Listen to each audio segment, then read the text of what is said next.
Hey guys, tonight we journey into the high misty Andes of ancient Peru, where the air is razor thin and the stones themselves seem to breathe. You've just arrived at the base of a rugged mountain pass that winds into the clouds. The sun is already losing its battle with the fog, casting long shadows across uneven paths. The scent of wet earth and faint wood smoke hangs in the air like a secret, and in the distance you hear the low bleating of something that's probably not a sheep. Welcome to around 1200 BCE, give or take a few generations. This is the time of the Chavín civilization, and you lucky wanderer, have somehow stumbled into the early heart of one of the most mysterious and mind-bending religious centres of the ancient world, Chavín de Huántar. So, before you get comfortable, take a moment to like the video and subscribe, but only if you genuinely enjoy what I do here. Also, leave a comment with your city and what time it is where you're listening. I love seeing how far this sleepy little history journey can travel. Now, dim the lights, maybe turn on a fan for that soft background hum, and let's ease into tonight's journey together. You're standing on an uneven slope, hunched under the weight of a poorly tied sack that's cutting into your shoulders. The wind whips by, whispering strange things in a language you don't quite understand. Possibly Quechua, possibly your overworked imagination. Either way, the mountains don't care. They watch you like sleeping giants, unmoved and unimpressed. Ahead of you lies a narrow stone trail, worn smooth by centuries of feet and padded hooves. Somewhere up there is your destination, the ceremonial and pilgrimage centre of Chavín de Huántar, tucked deep into the fork where two mountain rivers crash into each other like arguing gods. Already, you're wondering how people ever lived up here, let alone built anything. But the Chavín? They didn't just build, they carved, stacked and channeled the mountain's bones like divine architects.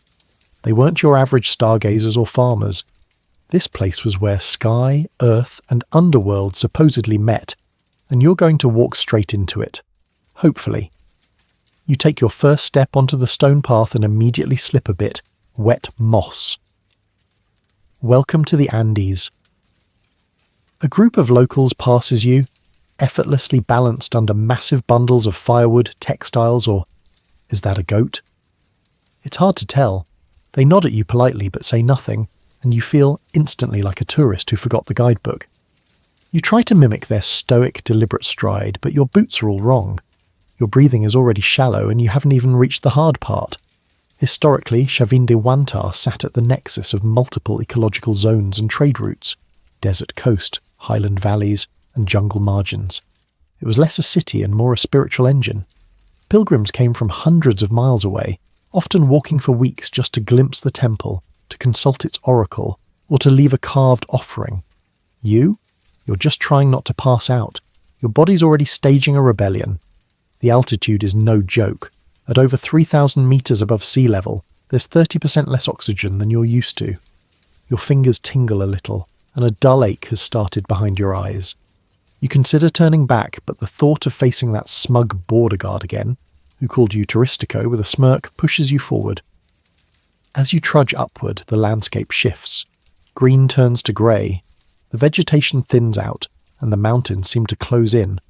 You pass carved stones embedded into the hillside, some with spirals, others with jaguar fangs. It's hard to tell whether they're just decorations or warnings, probably both. You pause to drink some water.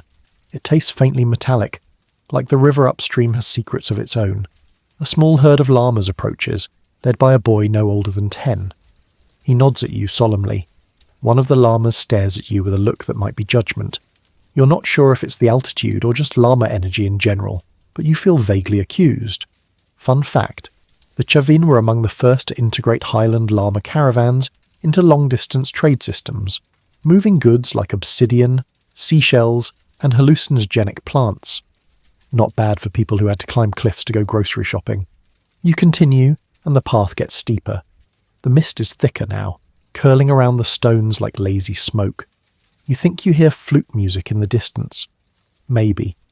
Or it could just be the wind pretending to be music. Again.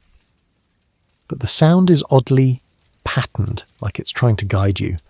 Experts still debate whether the Chavín intentionally used acoustics as a spiritual tool or just discovered the creepy potential of mountain echoes by accident. Either way, it works. You feel watched, not in a paranoid way, more like the landscape itself is observing you, curious about what you'll do next. Eventually you round a final bend and there it is, Chavín de Wantar, a sprawling stone complex nestled between two arms of the mountain, right at the junction of the Mosna and Wacheksa rivers. It doesn't look especially welcoming, more like something meant to keep things in rather than out. Massive stone walls, carvings of fanged deities, eyes that follow you, and right in the centre, the black and white staircase, named for the alternating colours of its slabs, symbolic of duality, shadow and light, life and death. You know, bedtime stuff. You step forward and your knee cracks, loudly. Somewhere in the temple, a bird caws in response. Great. Now the animals are judging you too. You reach the main gate.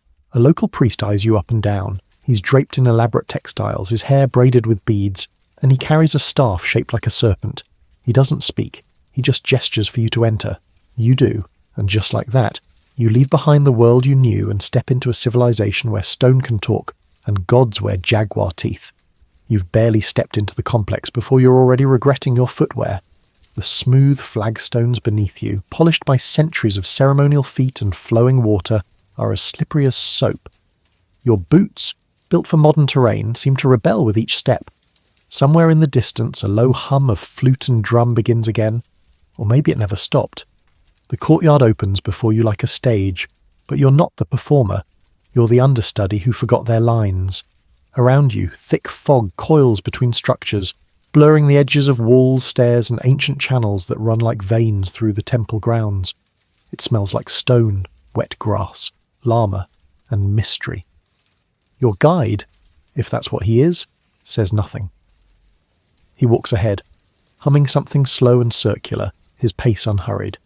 You follow, huffing with each uphill movement as if gravity's taken a personal interest in sabotaging you today. And then you see them, llamas, again. But these aren't the ones you passed earlier. These are working llamas, fully loaded with sacks of maize, clay jugs of chicha, and bundles of firewood. They climb with an elegance that borders on smugness, barely breathing hard. You try to keep up with one, just for pride's sake, but after 20 seconds you're wheezing like a rusty bellows. A local woman sees you struggling. Her face is lined by the sun, wind, and a lifetime at altitude. She hands you a coca leaf without saying a word. You take it, unsure, and chew. It tastes like tea leaves and grass clippings, bitter and dry. But then, surprisingly, you feel slightly better. Your heart still thuds in your chest like a panicked drummer, but your limbs feel less like sandbags. Maybe you'll survive this after all. Maybe. The use of coca leaves is as ancient as these trails. Archaeological remains have shown traces of coca alkaloids in Chavín ceramics, suggesting the plant was used in both daily life and religious ceremony. Whether for altitude sickness or spiritual opening, it worked, and you're not about to argue with that. But altitude doesn't just mess with your lungs, it plays with your head.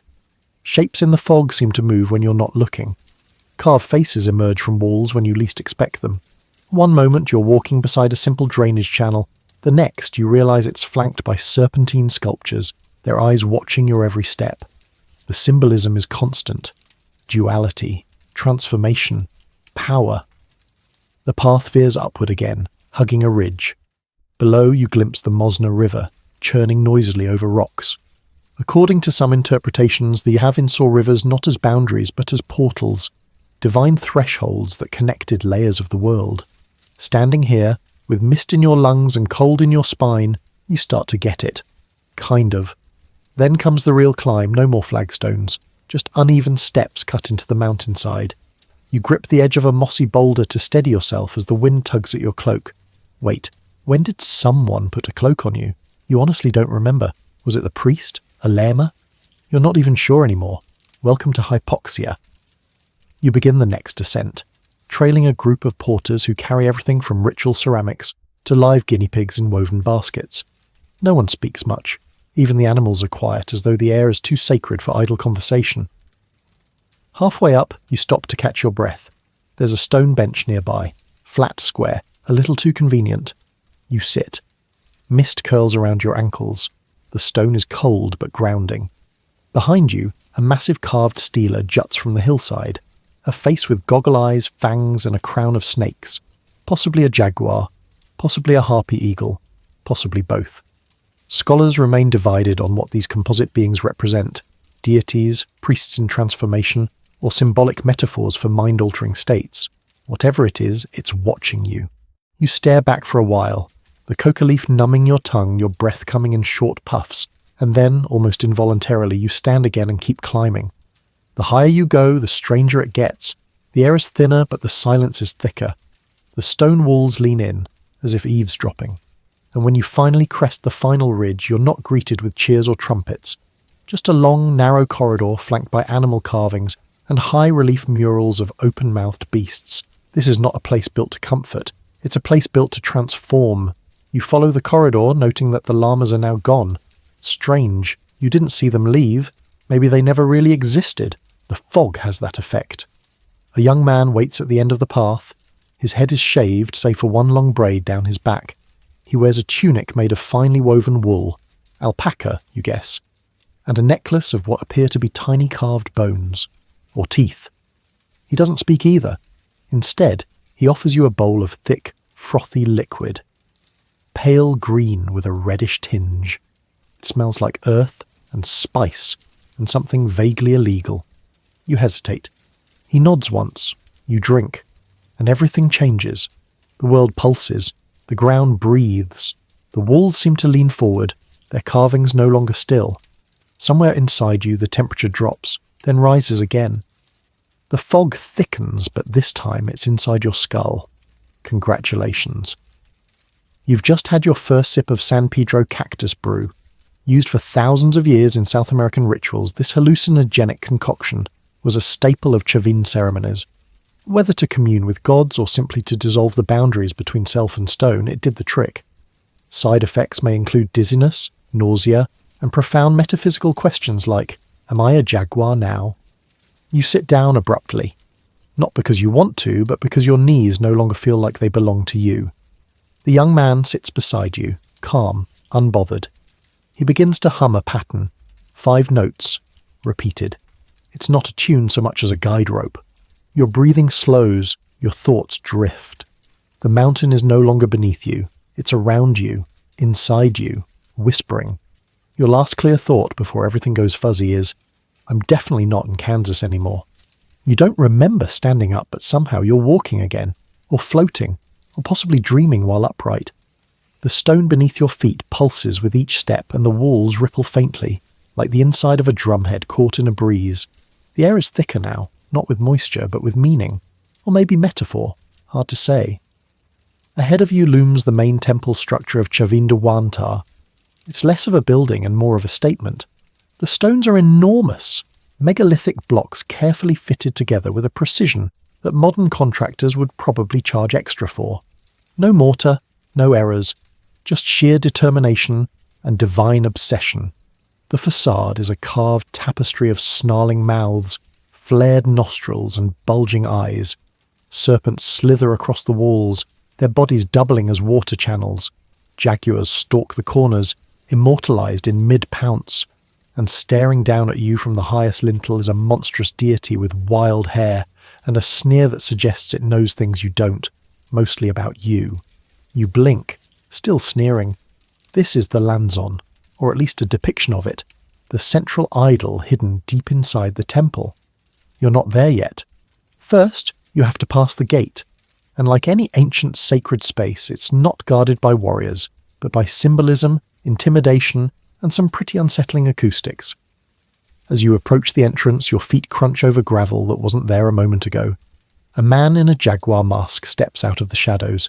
He's shirtless, his chest painted in black and ochre spirals.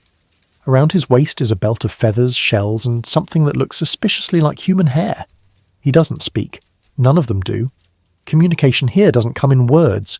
It comes in stares, symbols, and drumbeats.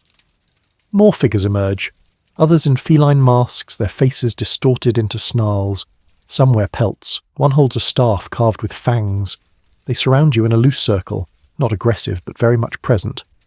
One beats a small hand drum slowly and deliberately. Another shakes a rattle that sounds like bones in a jar. The air tightens. It's not a threat, it's a test. This is the beginning of the ritual. You try not to look scared. You fail. One of them steps forward and places his palm against your forehead. It's warm, surprisingly gentle. He mutters something, not in Spanish, not in Quechua, but in something older, something pre-language. The moment stretches, then he steps aside. They all vanish back into the stone corridors, leaving only the sound of your breath and the echo of your uncertainty. This was common. Pilgrims were guided through transformative rites by priests masked as animals, especially jaguars, which represented power, chaos, and divine transformation in Andean cosmology. Some accounts suggest these rituals involved long fasts, sensory deprivation, and hallucinogens designed to blur the line between human and beast. You pass through the doorway, and it swallows the light. Inside, it's otherworldly. The corridors are narrow, claustrophobically so. Stone walls close in on either side, carved with repeating glyphs and twisted animal forms. You swear one of the eyes just blinked. Probably your imagination. Probably. Your footsteps echo unnaturally. Too loud, then too soft. The air is cool and dry, but carries the scent of burning resin, old moss, and something like copper. You hear dripping water, though you can't see any. Somewhere deeper inside, a conch shell blows, a low, mournful note that seems to come from beneath your feet and behind your thoughts. Scholars still debate whether the labyrinthine tunnels were designed purely for acoustic manipulation, or had deeper symbolic meaning. What's clear is that the Chavín were obsessed with sound. Stone flutes, echo chambers, ventilation shafts that doubled as spirit voices. You're experiencing all of it now, whether you want to or not. You try to follow the corridor, but it turns sharply. Then again, it splits, and you choose at random. Or maybe the walls choose for you. Either way, you keep walking, deeper into the womb of the temple. Eventually you reach a chamber. It's small, circular, and completely dark, until a torch flares to life on the far wall. Then another, and another. You're surrounded by masks, dozens of them. Some human, others animal, some serene, others mid-scream, all made of stone or wood or gold leaf, staring at you with lifeless intensity. Then, a voice. Low, gravelly, feminine, not English. She's chanting, a rhythm that rises and falls, repeating syllables you don't understand but feel deep in your chest. The torchlight flickers, and a figure steps forward. She's old, her skin lined like dried riverbeds, her hair bound in copper thread. Around her neck hangs a medallion shaped like the sun swallowing a snake. She beckons. You follow. Through another corridor, past carved pillars and narrow doorways, your head bumps into a lintel, too low for your modern proportions. You mutter an apology to the architecture. The priestess doesn't slow down. She leads you to a final chamber. This one's different. It's taller, octagonal. In the centre stands a massive carved stone shaped like a blade stuck vertically into the earth. This is the lanzon. It's terrifying and majestic and very, very old. Over 3 meters tall, carved from granite and shaped like a hybrid of human, jaguar, serpent and bird. Its mouth snarls, its eyes bulge, and its hands curl into claws. The room is lit by a single opening above, through which a shaft of daylight falls directly onto the idol's face. This is the spiritual heart of the temple.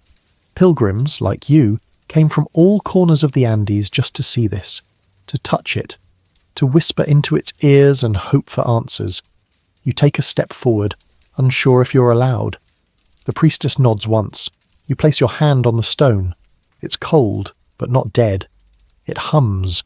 No, it pulses. Like a second heartbeat in your palm.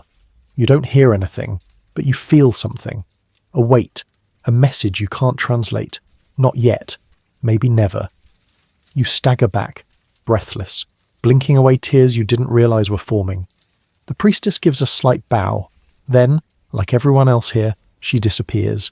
You're alone with the idol. And for the first time since arriving in these mountains, you feel small. Not in a bad way, just in the way that people feel when they realize the universe is much older and stranger than anyone told them in school. Your fingers still tingle. You exhale slowly and the silence exhales back. You won't be the same after this. You think you're exiting the chamber, but it's hard to tell. The temple doesn't care much for straight lines or normal logic. Corridors bend, loop, and narrow so tightly your shoulders brush carved stone with every step. The walls are slick with condensation, or is that sweat? Could be yours, could be the temple's, hard to say. You descend now, down steps carved so shallow they make you overthink each one. Your head swims. The torchlight you borrowed flickers wildly, throwing shadows that contort into shapes your rational mind keeps trying and failing to ignore. And then the sound changes. Gone is the steady drip of water and distant thud of drums. Instead, the space begins to pulse with something else. Not quite music, not quite noise. It's a reverb, a low, churning hum like a stone throat warming up to speak. You stop, press your hand against the wall. It vibrates gently, like a cat's purr, or a warning. You're in the temple's lower galleries now, what archaeologists call the labyrinth, what you will later call the place where sound forgets how to behave. The Chavín were master manipulators of acoustics. These tunnels weren't just functional, they were designed to echo, to confuse, to disorient. Some scholars even believe the priests engineered the sounds to mimic the voice of the gods, using conch shells, flutes, and hidden channels to produce eerie, inhuman tones. And you're in the middle of it. You hear something. A whisper. Not language. Not quite. More like intention shaped by breath. It seems to come from behind the walls or under the floor, or maybe from inside your own skull. It loops, then changes pitch.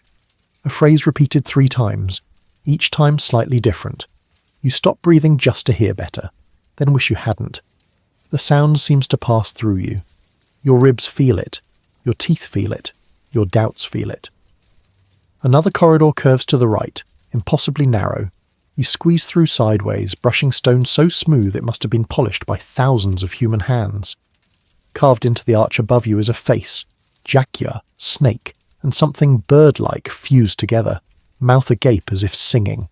The eyes are drilled holes. You pause and peer into one. Something blinks. Nope. Moving on. The corridor opens again, abruptly, shockingly, into a domed chamber. It's pitch black except for 2 narrow shafts of sunlight piercing from above. They catch floating dust, making golden beams you could almost mistake for divine spaghetti. You blink away the blur. In the middle of the chamber is a shallow circular pit about the size of a hot tub. It's empty now, but the markings along the edge tell you this was once filled, with what is up for debate. Water, blood, San Pedro tea. The jury's out. But it was a space of ritual, that much is certain. And on the walls, more carvings, some familiar, jaguars, snakes, harpy eagles, but others are stranger, fish with human teeth, men with fanged tongues, beasts with 7 eyes. You walk along the edge, trailing your fingers across the grooves. One section feels warmer. You pull back your hand. Your torch flickers violently, then dies. You freeze. For a moment, it's just you and your thoughts. Then those start to echo too. You try to relight the torch with the flint you were given, but your hands shake too much. Sparks. Smoke. Finally, a guttering flame. And in that moment, you see something in the far wall. A figure, hunched and unmoving. You raise the flame. It's a sculpture, but it's so lifelike you nearly throw the torch anyway. A crouched humanoid shape, knees drawn to chest, its mouth open in a scream or chant. Carved entirely from basalt, it's partially embedded into the wall, as if it emerged halfway and froze. Its eyes are inset with shell, giving it an eerily wet glint in the torchlight. It stares forward, mouth agape. This is the Sound Bather. That's not its official name, but it's what you decide to call it, because it's situated directly in a spot where every sound you make is swallowed and returned louder, altered, warped. You say, hello. It says hello back, but slower and deeper, like it's thinking it over.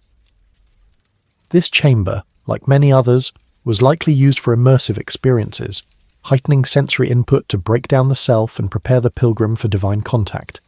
Sensory manipulation wasn't just decoration, it was theology. It was the point. You sit. The floor is cold but strangely comforting. You close your eyes and let the sounds of the chamber wash over you. Somewhere, faint flutes begin again. A rhythmic pulse, a heartbeat. Maybe yours, maybe not. You're not sure how long you sit there. 10 minutes? An hour? Eventually you rise. As you walk out, the whisper returns. Closer this time, or maybe you're just used to it. The corridor leads you through another tunnel, this one even narrower, and you swear it tilts downward slightly. Water drips from an unseen pipe. You duck low, nearly on all fours, as the passage narrows into what feels like a throat. And then suddenly, light. You emerge into a courtyard lit by the late afternoon sun. You're back on the surface, though you don't remember ascending. The sounds have faded, but the hum remains in your chest like a memory. A group of children runs by, laughing. One stops, looks at you, and says something in Quechua. You catch one word. Upakari, stranger. You smile weakly and nod. Yup, you mutter. That's me. You sit on a nearby stone bench, utterly wrung out. The air feels too bright now, too real. The temple doesn't let you go so much as eject you when it's done. You're different now, not in a grand, obvious way, just off-centre, rearranged. You look down at your hand. There's a bit of dust, or ash, or maybe nothing, but it feels like something sacred stuck to your skin. You take a breath. It echoes faintly in your ears. You think you've earned a rest, but Chavín doesn't work like that. You barely have time to exhale before another figure appears. Tall, broad-shouldered, draped in jaguar pelts stitched with gold-threaded feathers. His face is hidden behind a snarling jaguar mask carved from black stone, the fangs gleaming like polished bone. The effect is immediate. Your spine straightens without being told, and your stomach forgets whatever it was about to complain about. He beckons you with a clawed hand. Your body says no, your feet say maybe, but your curiosity says absolutely. You follow. He leads you along a side path toward a low stone platform, another sacred space. The sun slants down in long spears, lighting the courtyard in golden rust. Several more masked figures are already there, waiting. Each one wears a different animal visage: owl, fox, snake, even one that looks unsettlingly like a giant toad. Their clothing shifts in the wind like living banners, and you start to feel the unmistakable tickle of ritual anticipation. You've walked into a performance, but you're not the audience. Two of the masked figures begin to circle the space, thumping drums low and slow. One carries a bundle of reeds. Another shakes what looks like a rattle made from dried intestines.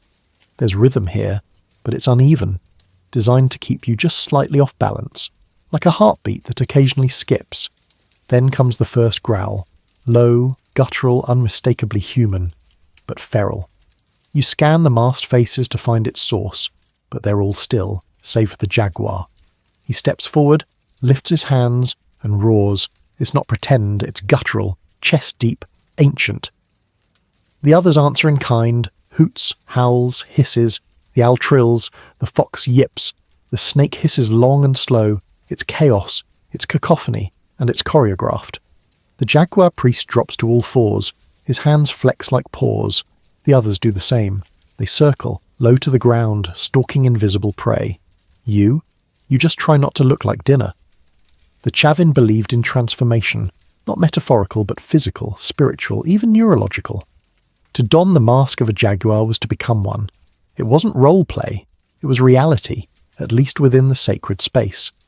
These rituals, fueled by hallucinogens and sonic manipulation, were meant to dissolve the boundary between human and animal, self and cosmos.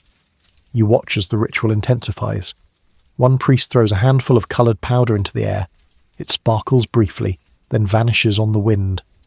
Another strikes a stone chime, releasing a sharp, metallic note that cuts through the din like lightning. Your heart pounds. Your knees feel rubbery. And then, without warning, one of them grabs you. You don't scream. That's the surprising part. You just freeze. He doesn't hurt you. Just hold your wrist, firm but not cruel. He looks at you through his fox mask, then he places your hand on his chest. You feel his heartbeat. Steady. Strong. Real. He takes your other hand and places it on your own chest. Your heartbeat. Racing. Wobbly. Kind of pathetic. He nods once, as if to say, "See? That's the difference." Then he releases you and scampers away on all fours. The ritual ends as abruptly as it began. The masked figures scatter, vanishing behind stone columns or into shadowed corridors. The only sound left is the wind and a faint ringing in your ears. You sit down, stunned. You weren't harmed. You weren't even touched beyond that single moment. But somehow you feel like something inside you has been rearranged, like the gears that make up your inner machine were briefly spun in the opposite direction. You glance around the now empty courtyard. Only one figure remains, the jaguar priest. He walks toward you slowly, removes his mask. He's older than you expected. Weathered skin, wise eyes, a soft smile. He reaches out and taps your forehead gently as if pressing a reset button. Then he gestures for you to follow again. No rest, no explanation, just more steps. You rise, because what else can you do, and follow him through another stone hallway. This one is open to the air, lined with tall pillars carved with hybrid beasts. At the end, a basin sits filled with water, perfectly still. He points. You peer in. Your own face stares back at you, but altered. Maybe it's the flicker of wind, maybe the fatigue, but for just a moment your reflection looks like it's wearing a jaguar mask. You blink. Gone. He places a hand on your shoulder, gives it a squeeze, then leaves without a word. The Chavín temple isn't a place that explains itself. You've already figured that out. It doesn't teach in the way classrooms do. It teaches by immersion, by destabilization, by making you feel weird, then making you wonder why. And now you're left with silence. The courtyard is yours, for now. The air is cool. The shadows stretch long. You sit, and for the first time since arriving, you start to feel just a little grounded. Not safe, but steady. You think about jaguars, about masks, about how easily a man can become a myth with just a little paint, a carved stone face and a convincing snarl. A breeze rustles the feathers someone left behind. You pick one up. It's stiff, red-tipped. Owl? Macaw? Something in between. You place it gently into your satchel next to the half-chewed coca leaves. You've earned at least one souvenir. Morning arrives like a slap to the face. You wake up on a woven mat, inside a small clay-walled shelter that smells vaguely of smoke, dust, and goat. Your mouth tastes like fermented regret. Your tongue is stuck to the roof of your mouth, and your head is pounding with a beat that suggests someone's still drumming, except they're doing it from inside your skull. You sit up slowly. A wave of dizziness rolls over you like a drunken tide. You glance around the room. It's empty save for a single jug. Dull, earthen, innocent-looking. You take a sniff. Bad idea. Chicha. The corn beer? Right. Now you remember. Sort of. There was a gathering last night after the jaguar ritual. A celebration. Or maybe an initiation. There was music, more drumming, a conch horn, and dancing around a fire pit. Someone handed you a clay cup filled with a cloudy yellow brew. You drank it because, well, everyone was watching. You didn't want to look rude or soft. Turns out altitude and chicha are a terrible combo. The stuff was brewed from chewed and fermented maize, thick with sediment and tradition. A staple of Andean social life, it fueled rituals, feasts, and apparently this monstrous hangover. You remember laughing too loudly, then suddenly needing to lie down somewhere very horizontal and very far away from the drums. So here you are. You stumble outside. The sunlight is cruel. It slices your eyeballs with surgical precision. The air is cool but dry, and your lungs still haven't quite forgiven you for existing at 3,000 meters above sea level. A group of local children watches you from a distance. One whispers something to another and giggles. You're not sure what they said, but you know humiliation when you hear it. You spot a familiar face, a middle-aged woman with braided hair and a kind of amused patience in her expression. She's tending a pot over a fire. You approach her like someone crawling toward salvation. She hands you a clay cup filled with something steaming, thick, greenish, vaguely vegetable-smelling. You sip, bitter, hot, slightly gritty. It's awful, but it's also amazing. The hangover starts to ease, or at least recede into the background like an embarrassed party guest. You sit on a log beside the fire. The woman doesn't say anything. She just stirs the pot with a long stick and occasionally glances at you like you're a particularly confused llama who wandered into the wrong paddock. You begin to notice the camp around you. It's simple. Clay huts, woven roofs, llama pens. Smoke curls from low chimneys. People mill about, barefoot and busy, grinding grain, chopping wood, spinning wool. Everything moves with a rhythm, an unhurried efficiency that makes your entire modern lifestyle feel like a caffeinated scream in comparison. A man nearby is weaving a tunic from alpaca wool. The fibres are rough and uneven but strong. He dips a bundle into a pot of natural dye, some deep ochre colour, and hangs it to dry. Your own clothing? Less impressive. You're still in your sweat-stiff modern shirt, slightly torn at the sleeve. One of the elders walks by, gives you a look that is half pity, half disdain, and tosses you a folded tunic. It's brown. It's scratchy. It smells like a barn and dignity. But you change into it anyway. Welcome to Chavín haute couture. You glance around. Everyone's wearing similar garments, though you start to notice small details that hint at social rank. Embroidered cuffs, dyed sashes, beaded collars. The differences are subtle but present. This isn't some egalitarian utopia. It's a society with its own pecking order, even if it's wrapped in hand-spun wool. Archaeologists believe that clothing among the Chavín wasn't just practical. It was deeply symbolic. The colours, patterns and materials often denoted status, clan or ritual role. Even feathers had meaning. Macaw for the jungle, condor for the highlands, owl for the in-between. You look down at your borrowed tunic. Plain brown, no embroidery. Translation, outsider. Not even a low-ranking one, just temporary. As you wander the encampment, someone hands you a task, because apparently standing around is not a Chavín-approved pastime. You're given a short stick and directed to a field of tubers. Dig. You dig. Poorly. You bend, stab the stick into the ground, hit a rock, wince and try again. Eventually you uncover something. It's knobby, covered in dirt and completely unidentifiable. Could be a potato, could be a root with opinions. You hold it up. An old man claps politely. You feel like you just won the slowest game of whack-a-mole. You do this for about an hour. Your back hurts. Your hands are blistering. You've never respected tubers more. Eventually you're called over to help with the fire pit. You're handed a bucket.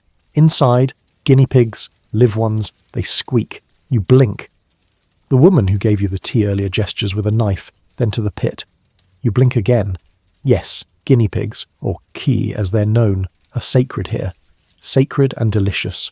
Roasted over open flames, served during rituals, used in medicine, and even sacrificed in divination ceremonies. They're fluffy profits and protein in one. You're not required to do the dirty work, thankfully. Someone else handles that. You just stand there, pretending not to look horrified until the meat hits the fire and your stomach, traitorous thing that it is, starts to rumble. Later you sit with the others, eating hot roasted kai on a slab of flatbread made from maize. It's gamey, oily, and, if you don't think too hard, kind of tasty. You tear off a piece, chew slowly and look out over the mountain pass. There's smoke curling from distant huts, a few figures walking toward the temple, a dog scratching itself near the llamas. It's peaceful. Then a drumbeat rolls across the hills, not urgent, just a reminder. You've got more to see, more to survive. You lick your fingers, toss the bones into a fire, and brace yourself. The mountains are quiet now, but they're never really done with you. You think today might be easier. You're wrong. After your humble breakfast of roasted guinea pig and mystery tubers, one of the temple acolytes approaches. She's maybe 15, sharp-eyed, and wearing a tunic dyed in faded indigo, tied at the waist with a woven sash. Without a word, she beckons you to follow her across the temple complex to a long stone platform where several folded garments lie waiting in the sun. She points to the pile, then she points to you, then she points to herself. Oh, right, it's dress-up time. You remove your plain brown tunic, which you were starting to bond with honestly, and trade it for something far stiffer, coarser, and definitely more symbolic.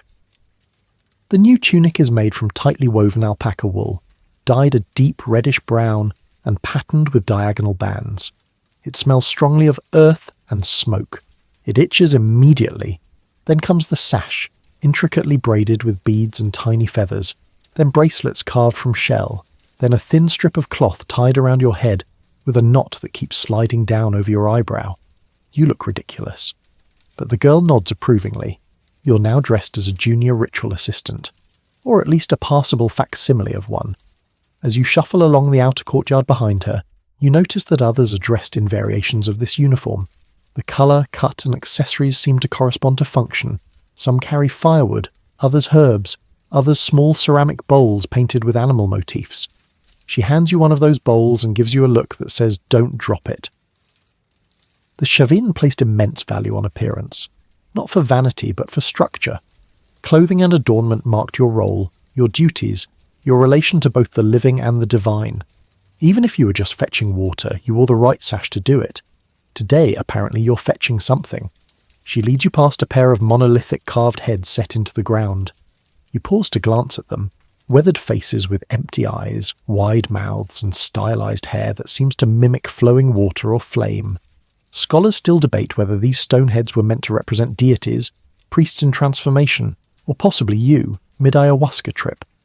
There are over 100 of these heads in and around the temple. Some are snarling, others look startled, possibly constipated. One looks uncannily like your high school gym teacher. Whatever they are, they feel personal. They follow you.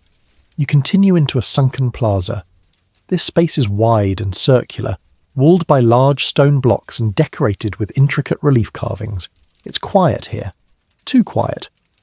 Then you realise the acoustics are weird again. The wind dies the moment you enter and your own breath sounds louder. The bowl in your hands feels heavier. The girl gestures for you to kneel at the edge of the central platform. You do. An older woman appears, her face painted in symmetrical lines of black and red. Her hair is piled atop her head, wrapped in a headdress adorned with feathers and what appears to be dried chili pods. She inspects the bowl you brought. Then she inspects you. Then she sighs. You get the sense you're not doing great. She takes the bowl and places it on the altar. Then, using a bundle of herbs, she begins to fan the bowl with smoke from a small brazier. The scent hits you instantly. Biting, minty, sharp. Your sinuses clear. Your eyes water. Your thoughts scatter like startled birds. Welcome to cleaning. In Chavín rituals, it wasn't enough to be physically present. You had to be spiritually prepared. That meant cleansing not just the body, but the energy you dragged in with you. Sage, palo santo, coca leaves, and chili smoke were common tools. The idea was to scrub your essence until it didn't embarrass the gods. The girl gestures again. You are to return the empty bowl. Simple, right? Except now the courtyard is bustling. Others are crossing in every direction. A priest in a condor headdress blocks your path. 2 children are chasing a guinea pig. A dog decides to sleep directly on the stairs. You zigzag your way through like a ceremonial delivery intern trying not to get fired on the first day. Halfway back, the bowl slips in your hand. Your soul briefly leaves your body, but somehow you catch it. You stop. Breathe. Bow slightly to no one in particular, then continue. The girl meets you again, looking vaguely impressed. She takes the bowl, offers you a pinch of dried coca leaf and points toward the upper terrace. You begin to climb, legs burning, vision slightly narrowed. At the top, you're greeted by an older man with a necklace of jaguar teeth and a laugh that sounds like it's seen things. He says something you don't understand, but he's smiling. You relax a little. He hands you something wrapped in llama wool. You unwrap it. Inside, a small cracked mirror. You stare at it, confused. He points to your face. You look, and realize you're covered in soot, sweat, smudged red dye, and ash. You look like you lost a fight with a ritual bonfire. The man laughs again. He hands you a damp cloth. And suddenly, you get it. This whole morning, the outfit, the errands, the awkward navigation, it wasn't about completing tasks. It was about reflection. The Chavín weren't just architects and mystics. They were behavioral engineers. They built systems that mirrored belief in action. Every step you took was part of a greater story. Every task was a metaphor. Even now, you're being invited to look inward, to clean not just your face, but your presence. You wipe your face, gently, then again. You hold the mirror up, still you, but a little clearer. The man nods. Lesson learned. Or at least, lesson offered. Whether you truly learn it, that's up to you. Your teeth hurt. Not a sharp, modern dentist kind of hurt, but a dull, ancient throb in your molars, like your skull is trying to punish you for existing before fluoride. You run your tongue along your back teeth and wince. There it is, one rebellious cavity, humming quietly in protest. The teenage acolyte from earlier sees you touching your jaw and smirks like she's seen this before. She gestures for you to follow her again, this time up a winding trail behind the main temple. The sun is higher now, casting light that's a little too honest for your pounding head. You squint and trudge after her. You pass a row of dried coca leaves strung up like laundry, gently rustling in the mountain breeze. She stops, plucks a few and hands them to you. You chew, again. This time you recognise the earthy bitterness and brace yourself. The numbing begins quickly. Tongue first, then gums, then cheek. It's like nature's dental clinic, only with more altitude and fewer magazines in the waiting area. The use of coca leaves for pain management isn't new. Archaeological analysis of Chavín-era mummies shows heavy dental wear, missing molars, and even signs of primitive extractions. Coca wasn't just recreational, it was anesthetic. The people here didn't just chew to stay alert, they chewed to endure. You follow the girl to a low stone hut near the edge of the settlement. Smoke curls from a side vent. Inside, an older man is grinding something with a mortar and pestle. Roots, bark, bone. Hard to tell. He glances up, sees you holding your jaw and nods knowingly. Without asking, he waves you over and points to a flat stone. You sit. Immediately regret it. He approaches holding what looks like a thin obsidian shard tied to a bone handle. Your pupils dilate on instinct. You try to smile politely, but it comes out as a thin, fearful grimace. He squints at your face, then at your jaw, then reaches into a pouch and pulls out a smooth pebble. He offers it. You take it. It's to bite down on. Of course it is. For the record, you're absolutely not prepared for ancient Andean dentistry. Luckily for you, he doesn't use the tool. Instead, he takes a dollop of the paste he was grinding and smears it gently along your gums. It stings, then numbs, then burns, then numbs more. You sit there, eyes watering, while he mutters softly, not chanting, more like complaining to your molar in a language it doesn't understand. Then, without warning, he claps you once on the back and walks away. That's it. Your treatment is done.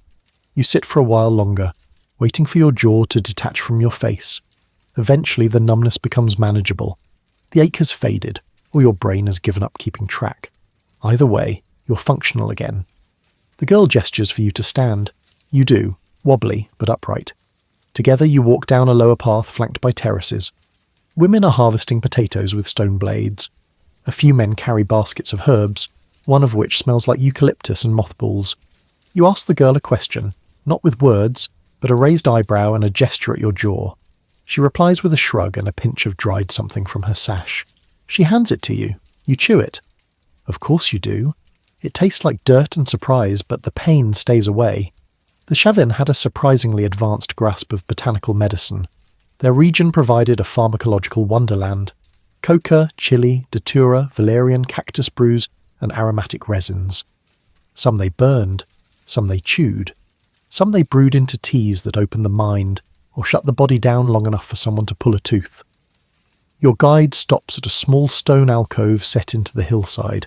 Inside are carvings of faces, open-mouthed, some grimacing, some smiling, all with exaggerated teeth. One has a single oversized incisor, another has fangs like a bat. You chuckle. She doesn't. She lights a small bundle of herbs and wafts smoke toward the alcove. Then she mimes, brushing her own teeth. Oh, this is a shrine.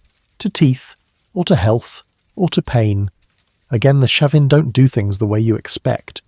What looks like art might be medicine. What feels like ritual might just be someone trying to survive the molar apocalypse. You kneel and pretend to understand. She nods and leaves you there a moment.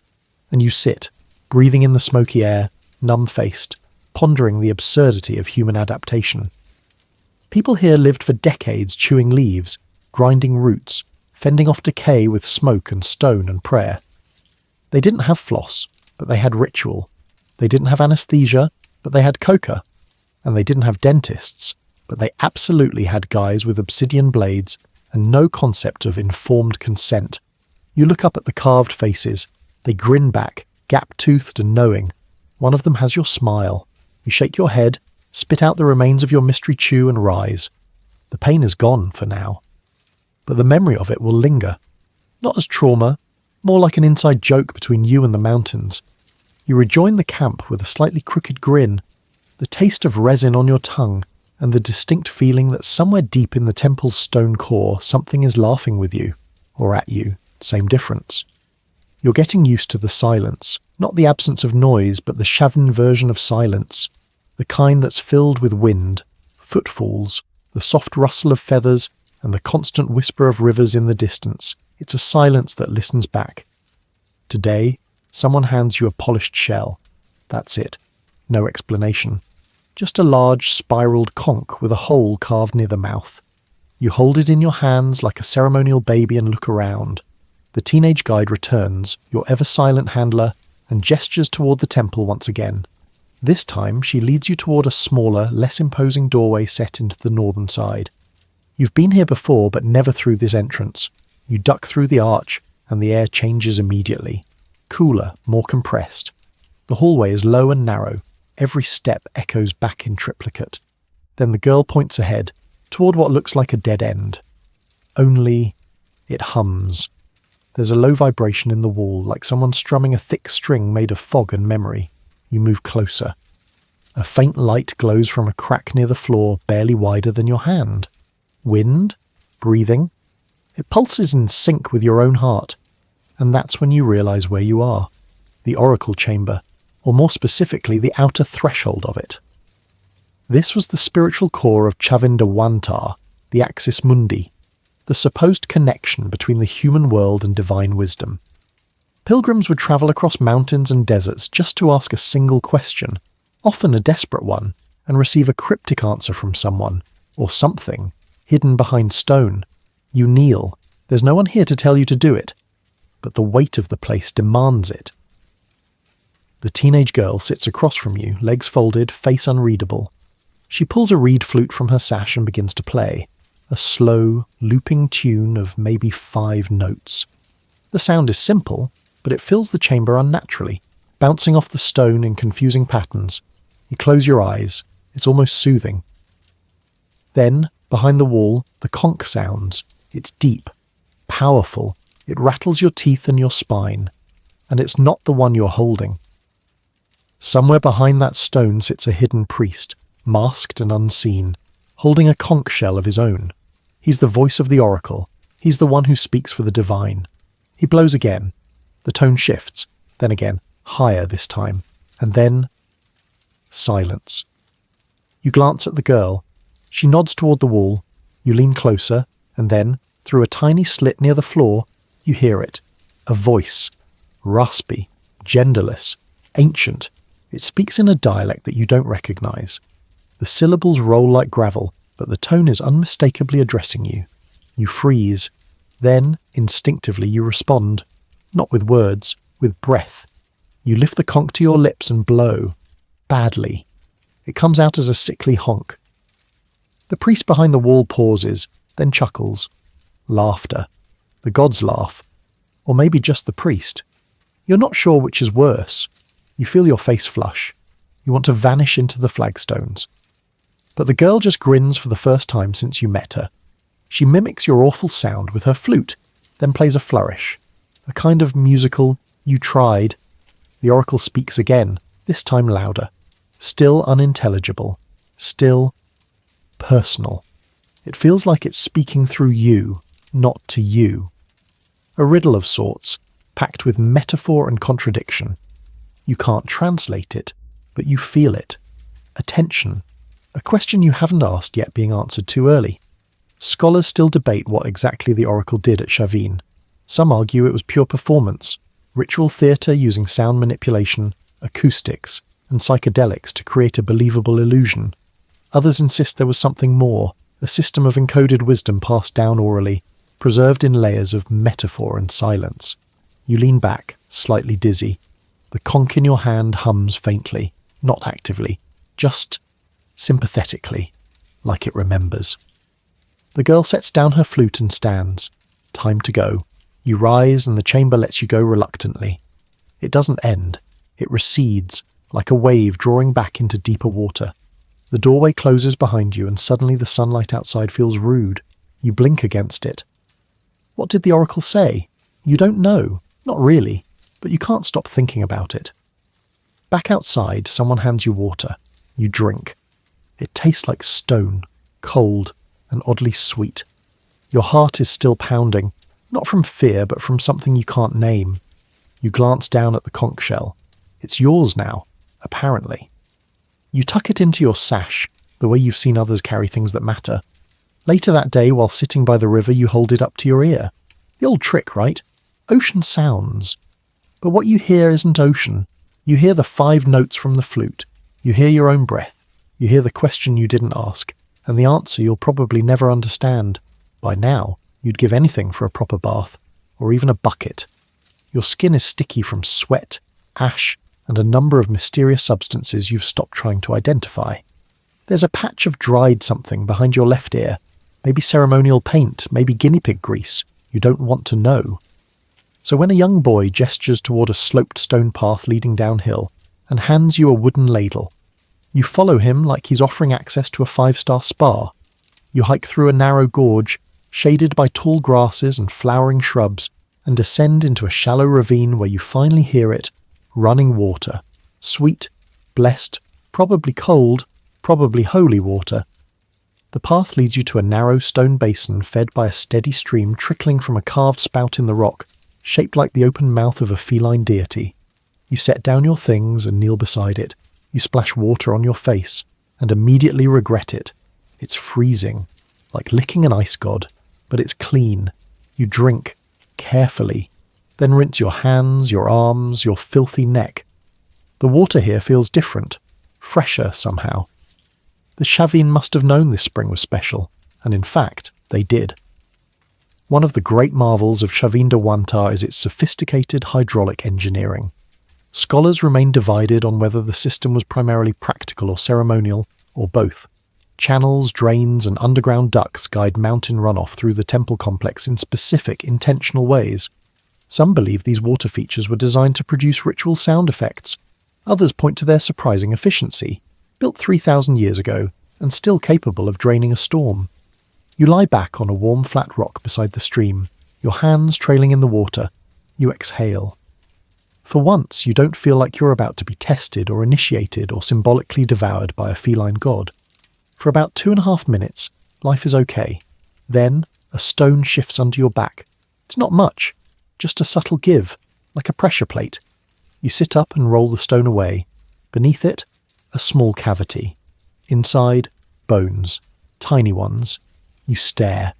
They're arranged with care. Possibly a bird or a small rodent. Tucked beside it is a faded red bead and a bit of shell, a miniature offering. You glance around. Nothing else nearby looks disturbed.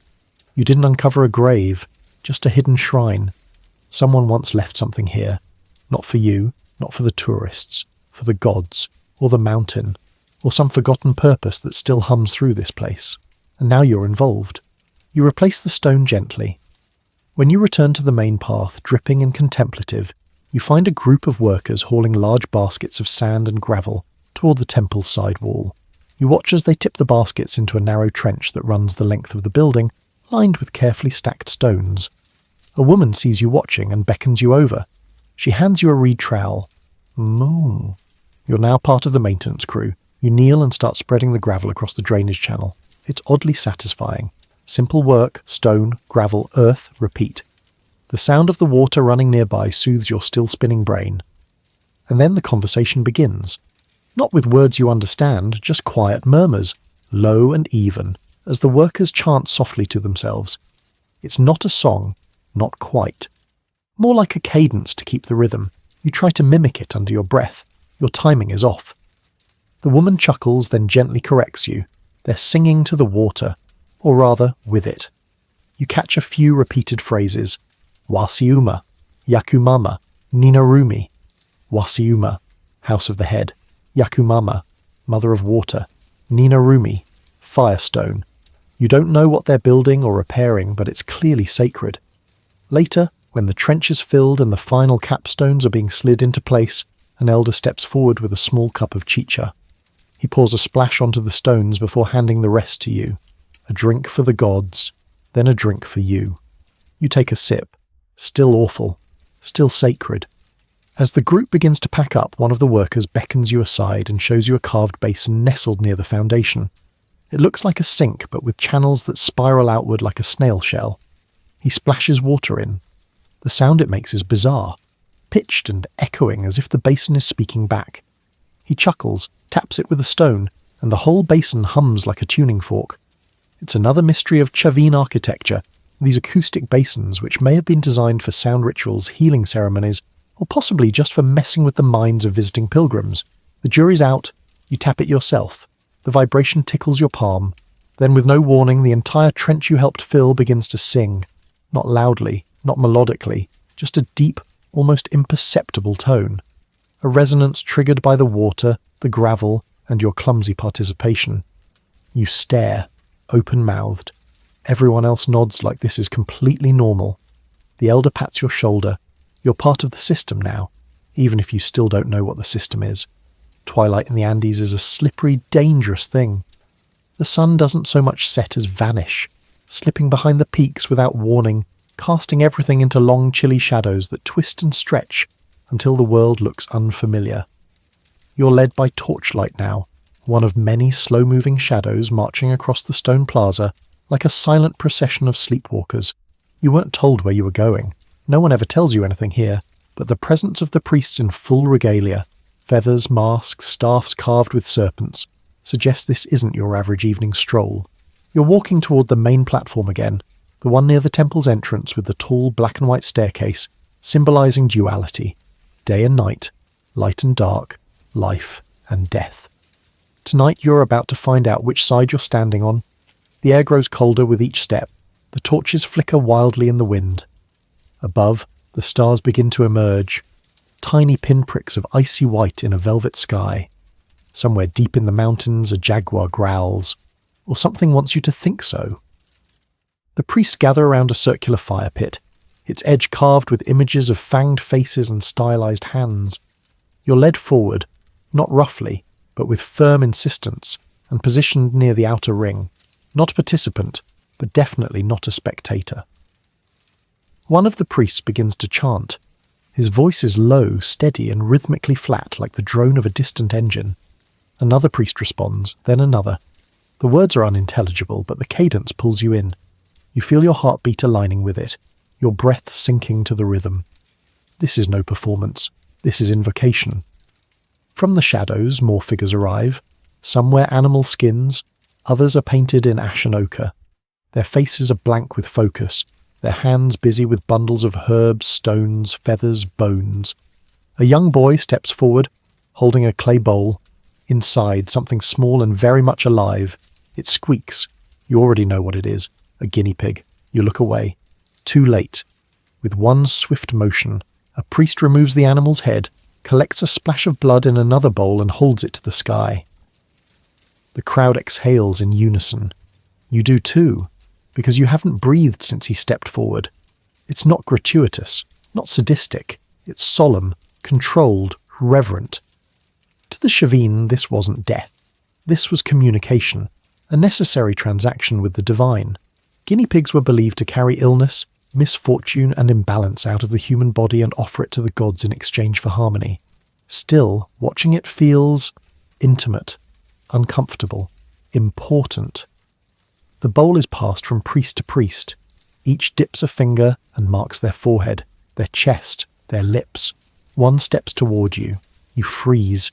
He doesn't touch you. He just holds the bowl forward. An invitation. You stare into the dark liquid. You don't move. Your heart thuds like it's trying to run without you. Then, gently, he dips his finger and marks your forehead himself. It's warm. You don't know what that means. You don't ask. The fire flares as if in response. Sparks swirl upward into the cold night air. The flames shift, changing colour, orange to blue to green. You blink. You're not entirely sure whether that's a trick of the light or a leftover effect of that cactus tea from 2 nights ago. Probably both. More chanting, then dancing. Slow at first, measured steps, wide stances, arms raised to the sky. Each movement is deliberate. Each turn, a symbol.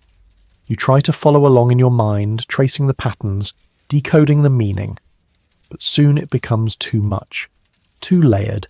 Too fast. This isn't meant to be decoded, it's meant to be felt. A priest in a condor headdress stands at the higher step, arms outstretched.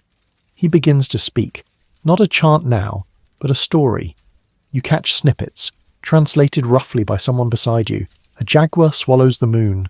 A river runs backward. A woman weaves a net to catch time.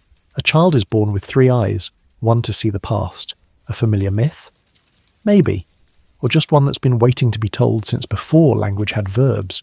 Chavín mythology was fluid.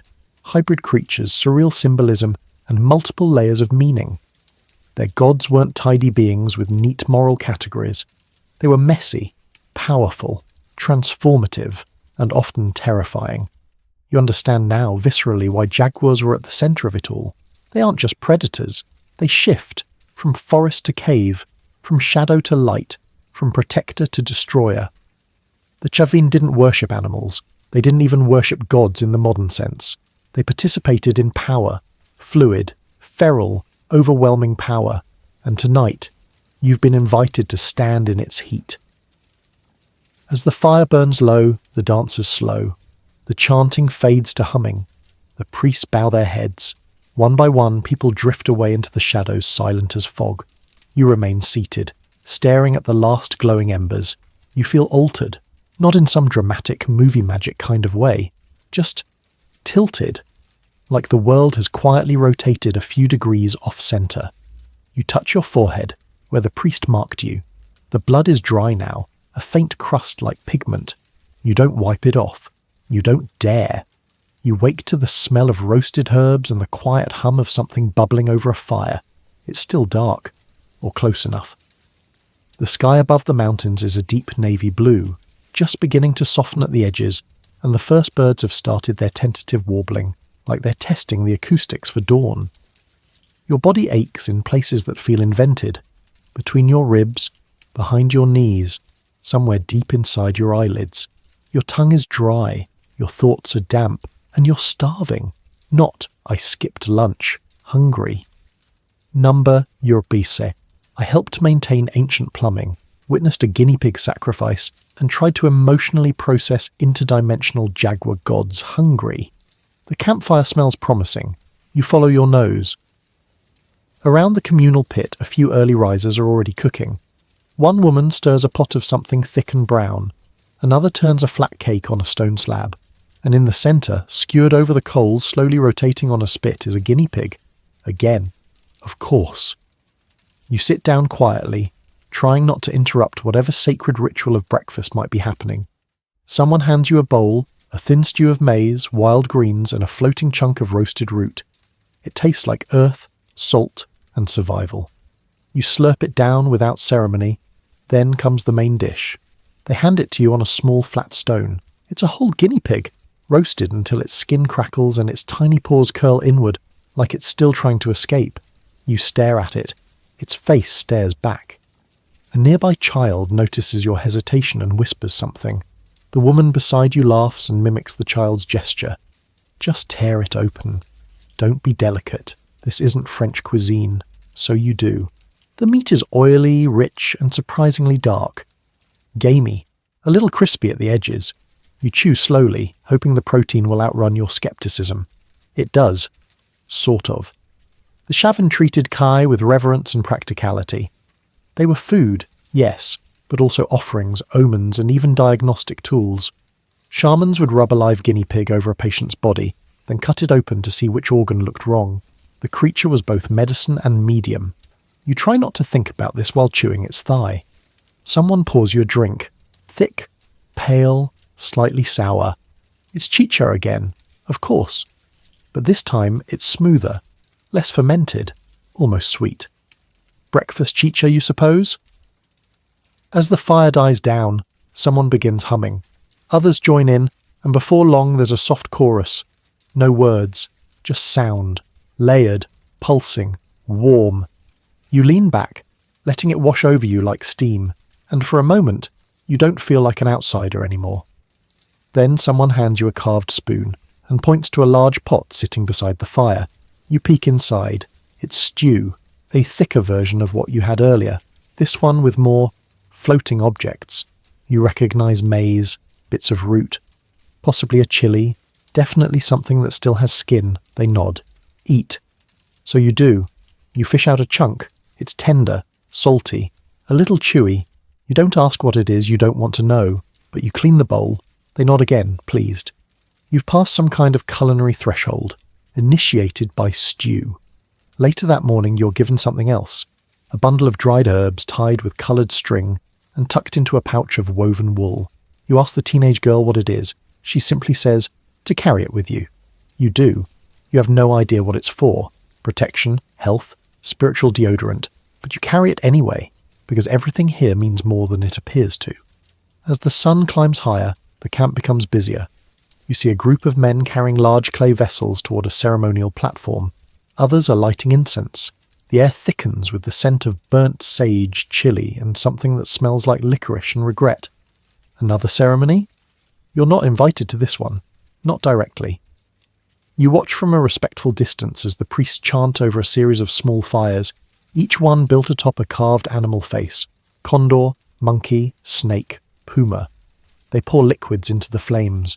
Chicha, oil, water, and recite something rhythmic and sharp. The smoke spirals upward, taking on strange shapes as it dances into the sky. One figure stands at the centre, arms raised. He holds a small bowl above his head, then lowers it slowly, pouring its contents into a crack in the stone. It steams as it disappears, an offering. Then silence, and you hear it. From deep within the temple, faint, echoing, unmistakable. The conch shell. Again. It's the oracle. Not for you this time. Someone else is asking the question. But you still feel it in your bones. The resonance, the call and response, the language older than breath. You touch the pouch of herbs tied to your waist. Still there. Still warm. Still buzzing with that strange frequency you're starting to think is more than just altitude. You return to the cooking area and help clean up. Ashes swept, bones buried, water fetched. The same rhythms as always. The same quiet repetition that somehow makes you feel steady, grounded. Afterward, an old man gestures for you to sit beside him. He points to the sky, then to his chest, then to the ground. You nod like you understand. Because maybe you do. Sort of. It's not about translation, it's about rhythm, flow, balance. The Chavín didn't just survive in the Andes, they harmonized with it. You're not quite there yet. But this morning, over roasted guinea pig and bitter herbs, you got a little closer. It starts with a rattle. Not the kind from a snake, though your heart briefly makes that connection, but a percussive clatter from a dried gourd filled with seeds, shaken in a tight, steady rhythm. You follow the sound down a narrow path that coils like a serpent around the edge of the temple grounds. The wind is stronger here. The cliffside opens wide to your left, and far below, the two rivers churn together in muddy collision. You're being summoned. The teenage girl from earlier is already waiting for you at the bend. She hands you a thick wool cloak, black with red stitching, heavier than it looks, and points uphill toward a thatched building separated from the rest of the settlement. You recognize the general aura of it now. Privacy, reverence, mystery. The sort of place where people go in walking and come out different. Shaman school, or maybe shaman lab. Inside, the building smells like 100 different types of smoke. Not firewood, but plant smoke, burnt herbs, dried mushrooms, sap, and maybe even insect wings. The air feels layered, like every ceremony ever performed in this space still lingers in vapour form, whispering faintly into your pores. A group of seated figures nods as you enter. Some wear tunics, others feathered cloaks. A few wear nothing but ashen paint. All of them seem far, far calmer than you feel. One figure rises. They're old, very old. Their hair is long and braided, streaked with silver and dyed red at the ends. Their eyes are rimmed in dark pigment. Around their neck hangs a necklace made from bones, feathers, and what looks like a dried frog. They don't speak. They just offer you a gourd. Inside, a thick, bubbling green liquid. Chunky, warm, smelling faintly of citrus and something that might be dirt. You hesitate. Of course you do. But they wait. Everyone waits. And so, of course, you drink. It's bitter. Unspeakably bitter. A violent mixture of spice, rot, and vegetal spite. Your throat burns. Your stomach flips. You swallow anyway, because what else are you going to do? Say no. The gourd is taken from your hands. A warm blanket is draped over your shoulders. You're guided to a spot on the floor lined with soft reeds and placed gently, reverently. like you're about to undergo surgery or stargaze or both. And then you wait. The brew is kicking in, fast. Your skin feels loud. You can hear your eyelids. Someone hums a note and your teeth vibrate like tuning forks. The shadows on the walls begin to shift, even though the fire hasn't moved. Your breath slows. Your heart decides to alternate between slamming and floating. The Chavín were early masters of psychoactive plant use in ritual. San Pedro cactus was the primary sacrament, a hallucinogen that didn't just open your mind, it blew the doors off the hinges and politely escorted your ego out of the building. But the specific recipe, still a mystery. Scholars remain divided on whether the ritual mixtures were consistent or customized per initiate. What you're drinking could be San Pedro, it could be datura, it could be both, with a side of "we dare you," and it's working. The room stretches, the walls breathe, the fire becomes a jaguar, or a river, or maybe both. A shaman begins to chant. The words mean nothing. The sound means everything. You close your eyes. Behind your eyelids, a series of shapes, serpents, spirals, eyes, teeth, faces made of stone, faces made of mist, your own face, but as an animal. You're flying, but slowly, like a condor underwater. You hear voices. Some call you by name. Some call you by names you don't recognize but do remember. A face you don't know whispers a question you've been afraid to ask. You cry, not from sadness, from release. The other initiates are moaning, sighing, some laughing.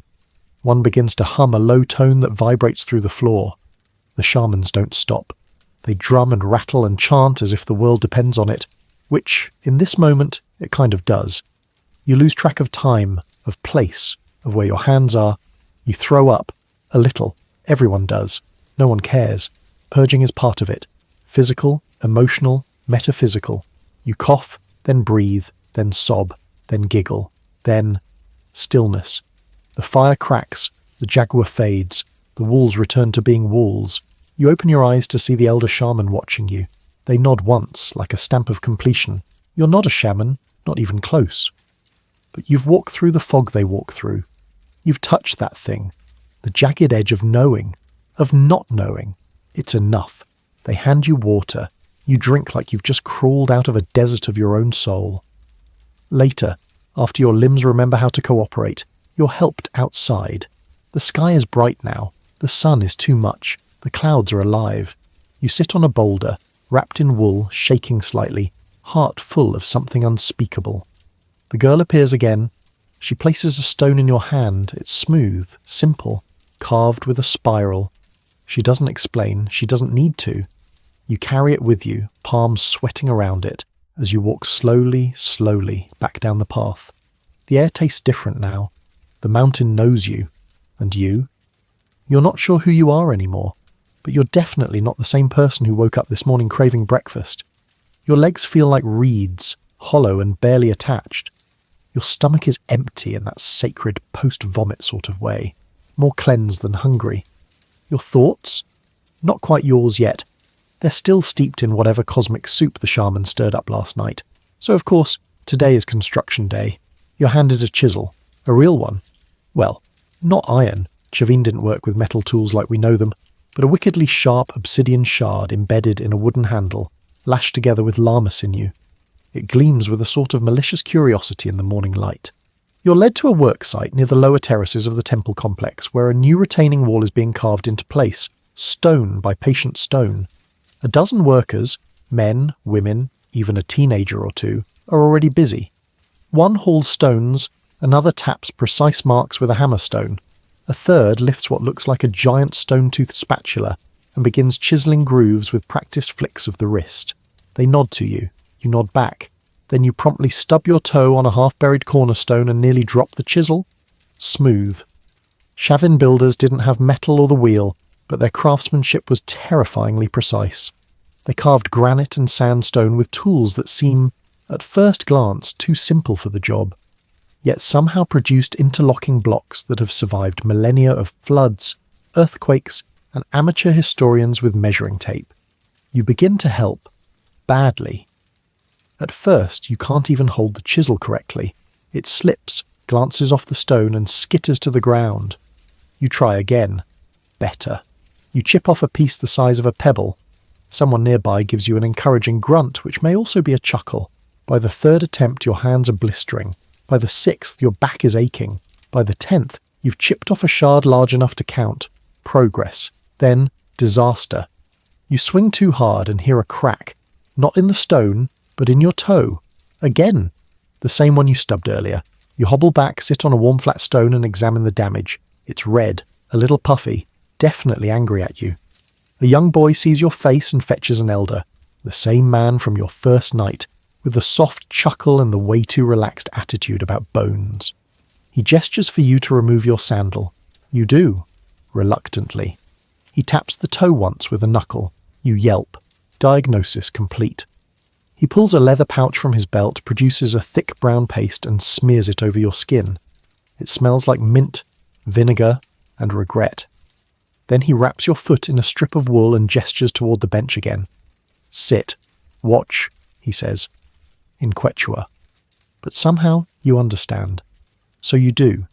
You sit on the edge of the worksite, your injured toe throbbing rhythmically with every heartbeat, and watch the others work. You notice things you didn't before. How one person wets the stone before carving, softening the grit. How another hums a low tone matching each chisel tap to the beat. How the wall slowly, steadily breathes into place. Not by force, but by negotiation. The stones aren't being conquered. They're being persuaded. You realize that construction here isn't separate from ritual. It is ritual. Even the act of chiseling carries spiritual weight. Each stone shaped, each corner aligned, each drainage groove angled just so. It's a prayer in architecture, a chant in geometry. The wall isn't just meant to hold back earth. It's meant to hold meaning. You lean back and look up at the temple behind you, the way its angles cut the sky, the way the shadows fall just right across its glyphs. This place isn't built for human comfort. It's built for alignment. Astral, spiritual, symbolic. The Chavín weren't making cities. They were building mirrors. Each hallway, each carving, each column a reflection of a worldview where nothing was just what it appeared to be. Above you, an eagle carved into a lintel glares west, mouth open in mid-screech. But look closer, and the eagle's feathers become snakes. Its eye becomes a sun. Its beak becomes a door. Everything transforms, including you. After some time, someone brings you a flatbread with a smear of mashed beans. You eat slowly, gratefully. The pain in your foot has dulled, but it throbs when you try to stand, so you remain seated, unskilled labourer turned humble observer. An older woman sits beside you. She picks up a rock, runs her fingers across its surface, and hums thoughtfully. Then she hands it to you and points at a larger block nearby. She wants you to fit it, like a puzzle piece. You limp over and try. It doesn't fit. She laughs, takes the stone back, taps one corner with her hammerstone, then fits it in perfectly. It clicks. Not just the stone, your brain. She doesn't scold you. She smiles. Like all teachers who enjoy their students being gently humbled, you sit back down. Lesson received. By the end of the day, the wall is taller, straight. You didn't contribute much, but you witnessed it. And that here is nearly as important. To see the labour, to honour the process, to know that even pain has its place in the shape of things. As you limp back toward the camp, the girl finds you again. She sees your bandaged foot, looks at the smear of dust on your tunic, nods. You're part of the build now, even if the wall would have gone up just fine without you. The night falls quiet again, but not still. You're back on the stone bench, foot propped on a folded tunic, watching the flames flicker in a low hearth. Your breath forms soft puffs in the thin mountain air, and somewhere in the dark a pair of llamas is chewing with the slow, judgmental rhythm of bored sentries. Someone is playing a pan pipe a few terraces down. You can't tell if it's meant to soothe or summon. Around you the elders speak in hushed tones, seated in a semicircle. You can't follow the words, but you catch the cadence. The way voices rise, pause, and fall again like waves in a slow tide.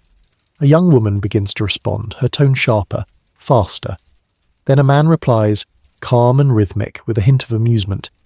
You realise this isn't a story, it's a debate, and you, thanks to your bandaged foot and general state of brokenness, are stuck right in the middle of it. One of the elders, he's the one who gave you mint paste yesterday, leans in and murmurs in your direction. A younger man translates, They're talking about the coast. Ah, coast as in the desert coast. Days away on foot. Dry, flat, hot, and very much not this misty jaguar-haunted place. The elder gestures toward the dark horizon, and the translator continues. Some say Chavín rules only here, in the mountains, but others say the power reaches the sea. The old man waves his hand dramatically. Shells, he says, in Spanish this time. You nod. You've seen them. Spondylus shells from the Pacific, carved and inlaid into ceremonial items. Thousands of meters above sea level, far from any beach, nestled into altars and buried with the dead. Proof of something bigger than local superstition. The Chavín network wasn't just a mountain mystery. It stretched across ecological zones, trade routes, and cosmological imaginations. The Chavín horizon, as archaeologists call it, refers to the wide cultural influence this temple exerted for centuries. Architecture, motifs, metallurgy, and belief systems echo from the highlands to the coast. But the scholars don't agree. Experts still debate whether Chavín was a unified state, a religious pilgrimage centre, or a cultural meme spreading organically across regions. Was it trade? Conquest? Conversion by spectacle? Back at the fire, the older woman with the chili necklace makes a sharp gesture and starts speaking rapidly. The translator raises his eyebrows. She says, "It's not conquest, not trade. It's invitation. People came because the mountain called. The mountain called. That feels about right. You remember your first steps up the trail. The way the fog moved, the silence, the whisper in the stones. Maybe this place didn't need armies. Maybe it didn't even need messengers. Maybe people wanted to be pulled into its gravity, like dust drawn toward a star." A younger boy adds something, and laughter erupts around the fire. Even the old man chuckles. You glance at the translator. He said the coast people only came for the mushrooms. More laughter. So even ancient civilizations had that guy. The woman quiets the group with a single clack of her carved staff on the stones. Then she turns to you. She asks a question. It's simple. One word. Why? You blink. She repeats. Why?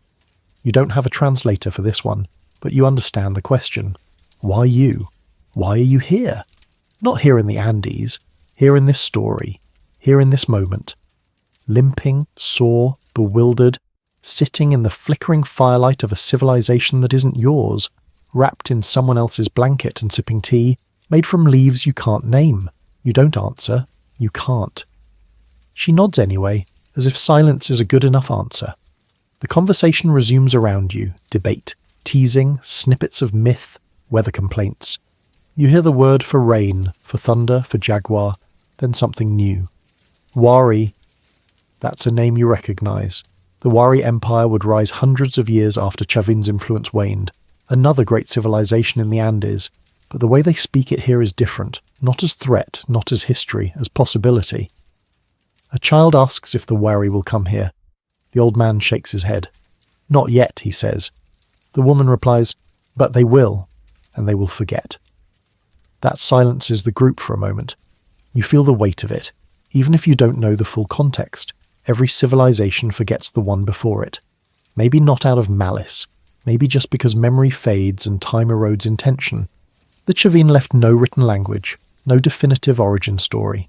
Only stones, symbols, and the residue of presence. Their knowledge, once so vast, so loud, is now a whisper through narrow tunnels, a dream half remembered. The fire crackles. Someone tosses in a handful of dried herbs and the smoke changes. It smells like cedar and citrus. Your eyes water slightly. The boy beside you yawns and lays his head in his grandmother's lap. The mountain wind returns, colder now. The conversation slows, then fades. You lean back against the stone wall, the debate still humming in your ears, not as words, as feeling. Somewhere deep inside the temple, the conch shell blows again. Soft this time, like a sigh. Like the mountain exhaling. You wrap the cloak tighter around yourself and close your eyes.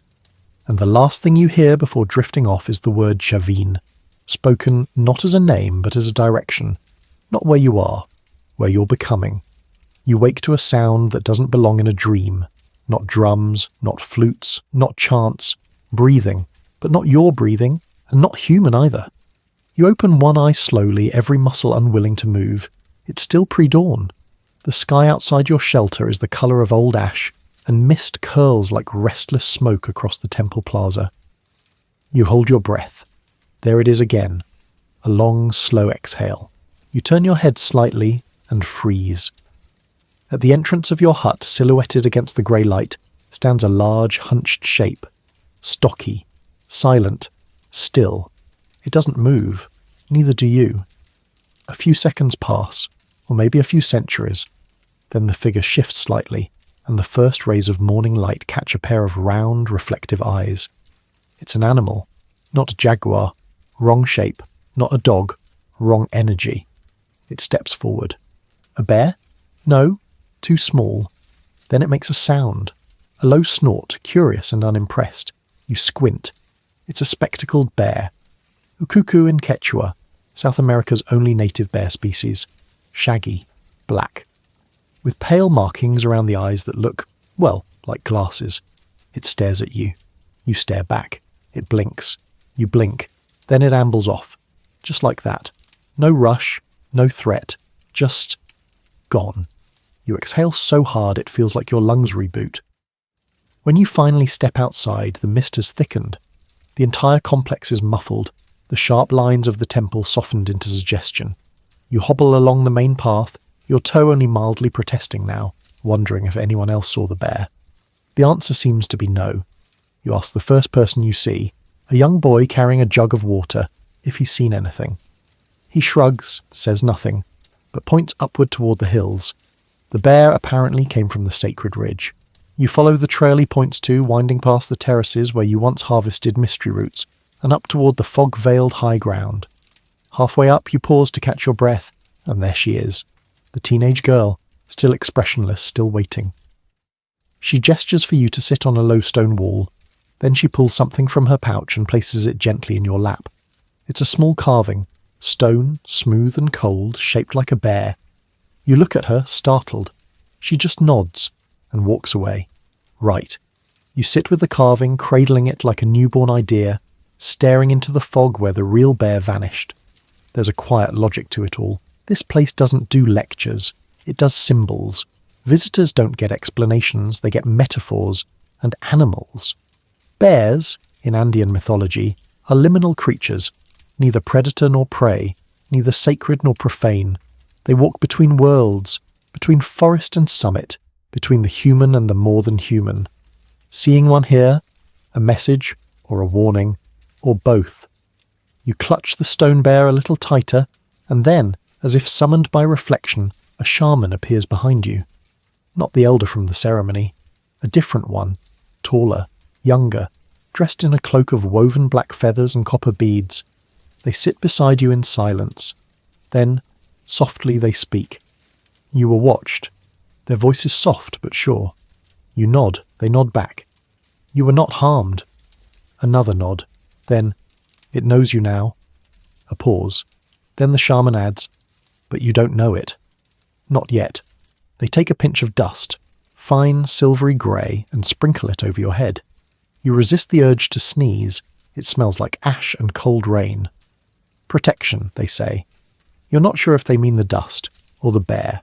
Probably both. They rise without another word and leave you sitting with the carving, the dust in your hair, and the creeping sense that something larger than you is aware of your existence, and possibly taking notes. You walk back down the path slowly, keeping your eyes open, not just in case the bear returns, but because now everything feels alive. The stones, the water, the air, even the wind seems to carry intention. Back in the camp, someone hands you a steaming bowl of something. Quinoa porridge spiced with chili and cinnamon. You eat absently, still holding the carving in your offhand. You want to ask someone what the bear meant, but you already know what they'll say. It meant what it meant. The mountains don't explain themselves, neither do their messengers. As the mist burns off with the rising sun, you notice the others in the camp going about their routines. But today, a few of them glance your way. Not staring, just acknowledging. Not because of your limp, or your accent, or your clumsy tool handling, because you were seen and didn't run. They wake you at night this time, a tap on the shoulder, gentle, firm, no words. You sit up groggily, half expecting another bear, half expecting another nightmare. but instead you see the familiar face of the teenage girl, framed by torchlight.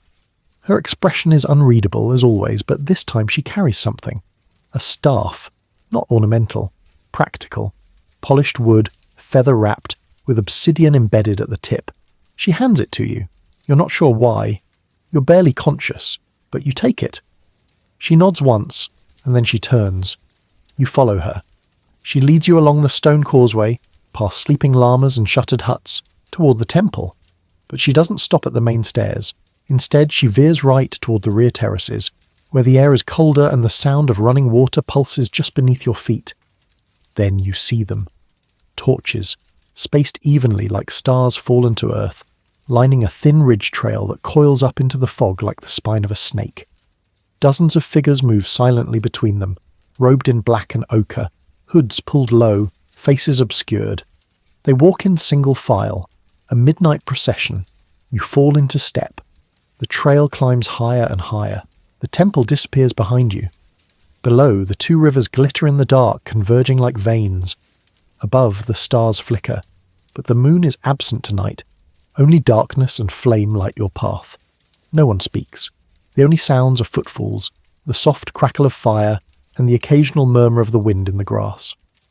After some time, the line of people stops. You find yourself standing in a natural clearing, an open plateau ringed by jagged rocks and silhouetted trees. A flat stone platform rises in the centre, carved with deep grooves and serpent motifs. Around it, standing stones tilt toward the centre like watchers who've been waiting for this exact moment for several thousand years. The girl gestures for you to kneel. You do, gripping the staff in both hands like it's a grounding rod. A priest approaches, one you haven't seen before. Their robe is crimson, stitched with gold thread. Their mask is carved wood, painted with wide staring eyes and jaguar fangs. They begin to speak, low, repetitive, ritualistic. You don't understand the words, but the tone is unmistakable. This is a summoning, an invocation, not of gods, but of memory, or maybe of the mountain itself. One by one, the robed figures around the circle respond in turn. Some raise hands, others humming. One throws a handful of white powder into the air. It hovers in the firelight like dust suspended in amber. Then silence, and from beyond the rocks, a new sound begins. Flutes, dozens of them. Somewhere nearby, but invisible, musicians begin to play. Not a melody exactly, more like a swarm of breath. The notes flutter and slide, overlapping, circling like moths. The sound moves in waves, bouncing off the stones, filling the air with invisible patterns. Then come the conch shells. Their deep, resonant moan joins the flutes like a bass line beneath a murmuring choir.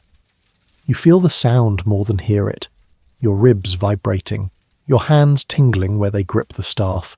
Even the stone beneath your knees seems to respond, humming faintly with some old frequency it remembers from the time it was born. This isn't a performance, it's a transformation. The flames flicker wildly now, casting shadows that twist into beasts. The priest raises their hands, chanting faster, louder. The figures around the circle begin to sway, then dance, slow, ritual movements, in time with a beat you can't hear but somehow feel in your bones. The stars above blur, the horizon vanishes, the night closes in. You look down at your hands. They shimmer. The staff grows warmer, heavier. The air itself thickens. No longer mist, but smoke or spirit. Then the priest points to you. Your heart lurches. They beckon. The girl helps you to your feet and leads you forward to the centre platform. All eyes are on you. Except, you're not sure anyone has eyes anymore.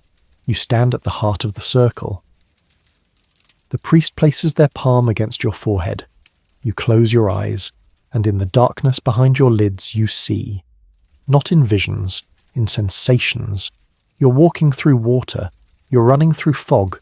You're falling through stone. You're weightless, feathered, clawed, bleeding, laughing, weeping.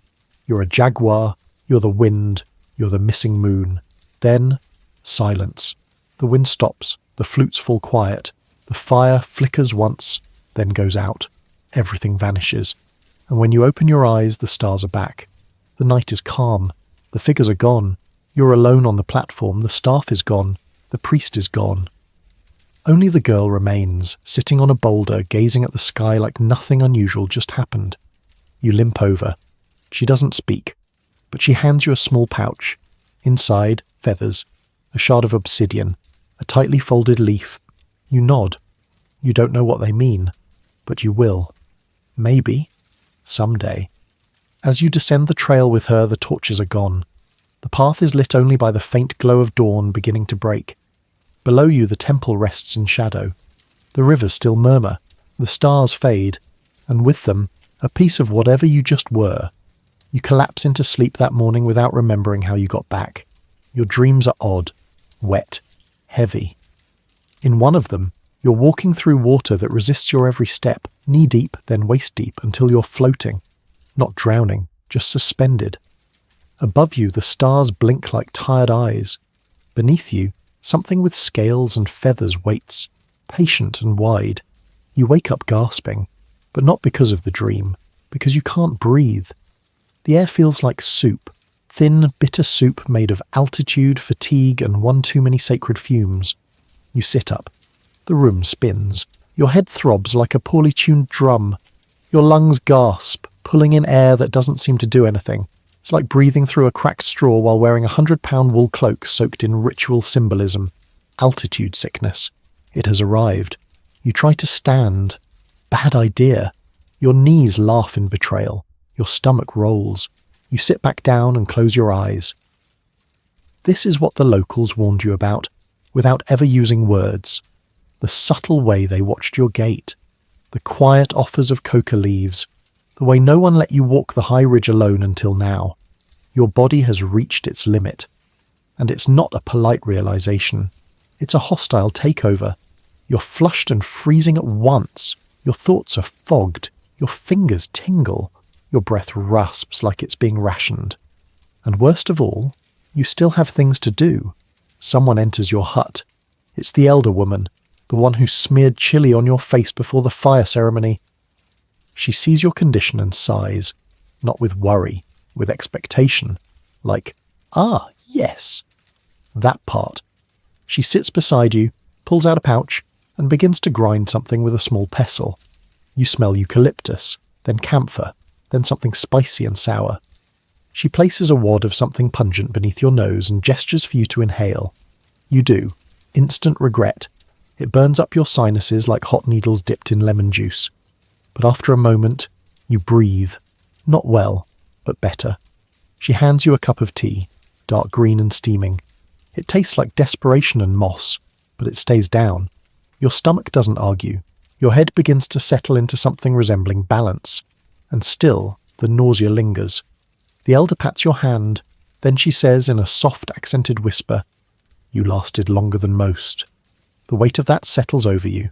Most, meaning others have tried, others have failed.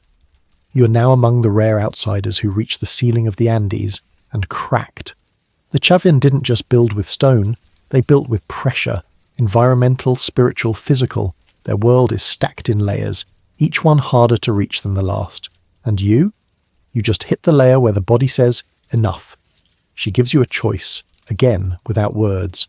Her hand gestures downward, stay, then upward, go. You think about it. The rivers, the temple, the jaguar mask, the bear, the staff, the voice in the oracle chamber, the bowl of guinea pig stew that made you question your life choices. You've seen so much, but there's more, always more. You lift your eyes to her. Stay, you rasp. She doesn't smile, but she nods. Then she stands and walks away. Later that afternoon, someone builds a fire near your hut. You lie under a woven blanket, sipping warm broth, watching the smoke rise. Your breath is slower now, not comfortable, but manageable. A boy sits near you, carving a flute from a thin reed. He hums as he works. You recognize the tune. It was part of the midnight procession. A sequence of 5 notes, rising, then falling, like a question that never gets answered. He finishes the flute and hands it to you. It's simple, light, fragile. You raise it to your lips, blow gently, nothing. Then again. A squeak. The boy grins and shows you the proper way. Tight lips, steady breath. You try again. This time, sound. Barely. but it's something. You lie back, flute resting on your chest. This is what recovery looks like here, not rest. Ritualized humility. Later, you're brought a small bundle.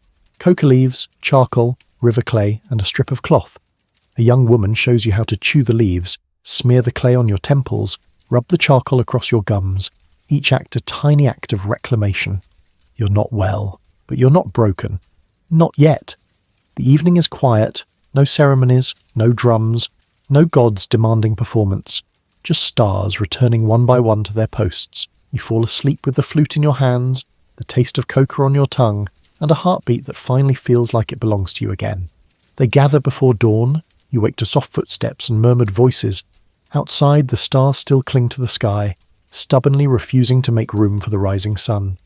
Mist curls low to the ground like a blanket being pulled back.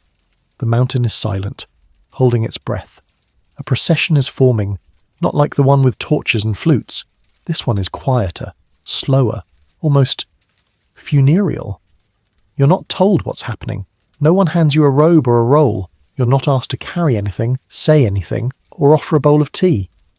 But the teenage girl appears again, gently places her hand on your elbow, and gestures for you to follow. And so you do. You join the others moving toward the upper terraces, near the rear face of the temple where the carved drainpipes snake down like petrified vines.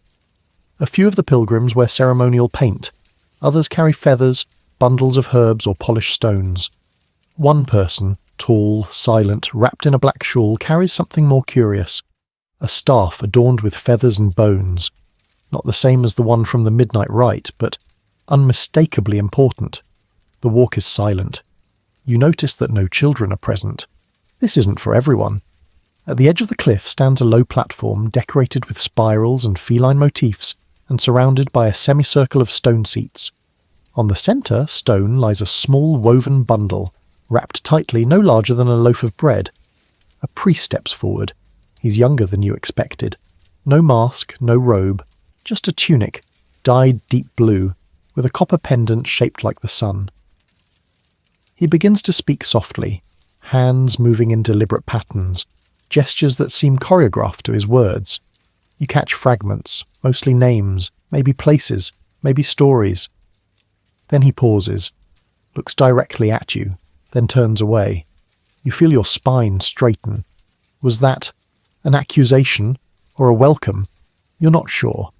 He kneels before the bundle, unties the cords, carefully unfolds the fabric. Inside, feathers, stones, a small wooden figure intricately carved into the shape of a jaguar. And bones. Not human. Probably. Small. Clean. Arranged with purpose. You realise what this is. A farewell. Not a funeral in the modern sense. No crying, no mourning, no procession of casseroles. This is something older. A release. An offering back to the mountain. Something, or someone, is going home. The priest lifts the figure, holds it to the sky. A soft chant begins. No melody, just syllables, repeated and stretched. You join in without knowing how. Your mouth moves, the rhythm takes you, like your lungs remember something your mind does not. The priest places the figure back, sprinkles water over the bundle, then adds something from a pouch. Dried coca leaves, you think, and crushed red petals. Then a flame. A single torch is touched to the bundle. It smoulders at first, then ignites. Smoke rises, not thick or choking, but pale and delicate, curling upward like a soul learning to walk. You sit on one of the stone benches, transfixed. The fire crackles. The chant slows. The bundle darkens. You've been part of 100 rituals by now, but this one feels different. Not symbolic. Personal. It's not for the gods. It's for the space between people. The unspoken, the unnamed. The fire dies. The priest gathers the ashes into a shallow bowl and walks to the edge of the cliff. He raises it high, then tips it gently. The ash drifts on the wind, spiralling down toward the river far below, and that's it. No applause, no pronouncement. Just the sound of wind returning to itself. The group disperses. Some stay to sit in silence. Some leave tokens, a feather, a shell, a scrap of dyed cloth. You remain seated, unsure what you're feeling. Not grief, not awe, something else, something softer. The teenage girl sits beside you. She holds something in her hands. It's a jaguar tooth, strung on a simple cord. She offers it to you. No words. You hesitate, then accept. It's warm like it's been waiting. She ties it around your neck with surprising gentleness, and for the first time you realise she's crying. Not openly, just a single tear trailing down one cheek. You don't ask why. You don't need to. This was someone she knew. Not in the way we define it, but in the way the mountain does. Everyone rises eventually. The sun breaks over the far ridge, lighting the terrace in gold. The smoke is gone, the ashes scattered, but the feeling? Still here. You walk back slowly, each step quiet, each breath deliberate. You carry the tooth around your neck. You carry the silence in your lungs. You carry a story that was never yours to tell, but now you're part of it. The sun is brutal today. No clouds, no wind, just an open blue sky and the unrelenting weight of midday light pressing down on the mountain like a giant golden thumb. You're sweating before you've even left your shelter. Your body is tired in that deep cellular way, not just muscles, but thoughts. Your brain feels sun-bleached, your senses dull at the edges. The jaguar tooth around your neck swings gently as you move, a quiet tap against your chest with every step. It's your final day at Chavín. No one says that. No one announces a departure or hands you a farewell scroll, but the feeling is unmistakable. Things are winding down. Conversations are quieter. The priests seem more distant. Even the llamas are watching you like they know something's about to change. You've been summoned to the front courtyard of the temple, where it all started. You limp there slowly, foot wrapped, toe throbbing faintly like a memory of failure. The air tastes dry and dusty. The plaza is nearly empty, save for a small group of elders gathered around a circular carved basin. They don't speak, just wait. You arrive and stand. They gesture for you to sit. One by one they approach and place something before you. A feather, a small carved stone, a bit of woven cloth. Not gifts, not relics, echoes. The girl arrives last. She offers you one final item, a smooth stone with a spiral carved deep into its centre. You've seen this symbol before, on lintels, on altar corners, painted on walls. It means different things to different scholars. Water, life, time, the movement of stars. But here, now, in your hands, it feels like closure. A man steps forward. You recognise him, the masked jaguar priest from earlier. But now he's unmasked. His face is weathered but kind. He places his hand over yours, over the spiral, and he says simply, "Go." Not in anger, not in dismissal, as a blessing. You stand. You don't know the way back down the mountain. You barely remember the way up. But the path reveals itself as you begin to walk, past the temple steps, the stone faces, the familiar carved drain pipes, the ever-watching jaguars etched in stone. Their eyes don't feel as menacing anymore. They feel amused. You pass the sunken plaza, the tunnel mouth, the wall you helped build poorly. You see the basin where you washed your hands days ago. Was it days, weeks, lifetimes? And where your reflection once looked like someone else. Now it just looks like you, dustier, stranger, but more real. The trail down is rough. You slip once, catch yourself. Your legs ache. Your lungs still protest the altitude, but your pace is steady. You no longer rush. You no longer resist. You descend.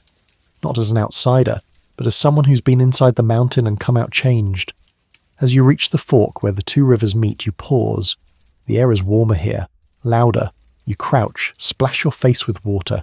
It's shockingly cold, and somehow perfect. You look up. Mist curls in the trees above. A hummingbird zips past. Somewhere behind you, very faint, you hear the conch shell one last time. Not calling, just remembering. And now, so do you. You carry the spiral stone. You carry the flute. You carry the scar on your toe, the image of a bear, the warmth of jaguar breath behind a mask, and the faintest hint of chili-scented ash. And when you finally step onto the wider road, where earth levels out and modern paths begin to creep back in, you will never be able to explain this. Not properly, not completely, but that's the point. Some stories are not told, they are held, like breath, like fire, like memory shaped in stone. So now, as you find yourself far from that sacred ridge, no longer limping through stone corridors or sipping bitter brews beneath the stars, I want you to let everything settle. Slow your breath, unclench your jaw, soften the back of your neck. You've walked through firelight and fog. You've carried a staff, held a jaguar tooth, been watched by a bear. And though your feet are sore and your thoughts full of echoes, you've made it back down the mountain. Let it go now. Let the flutes fade. Let the rituals unwind. You are safe. You are still. You are warm under your blanket or in your chair or wherever you're listening to this. And the only thing you have to do now is rest. Let the images dissolve.